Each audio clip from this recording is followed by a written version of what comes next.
sa mga namumuno sa pamahalaan na ito'y nakapagpapalala lamang sa krisis pang-ekonomiya at nagpapabigat sa mabigat ng kalagayan ng pamumuhay.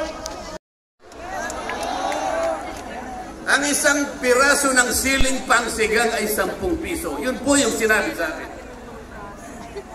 Tama po yun? 600 pesos per kilo. Yun pong bell pepper. Dalawang kulay po yata yung bell pepper. Isang verde, isang pula. 45 pesos ang isang piraso. 1,000 pesos ang isang kilo. Bakit hindi po ito yung unang harapin natin? Napakalala po ng presyo ng kuryente sa ating bansa.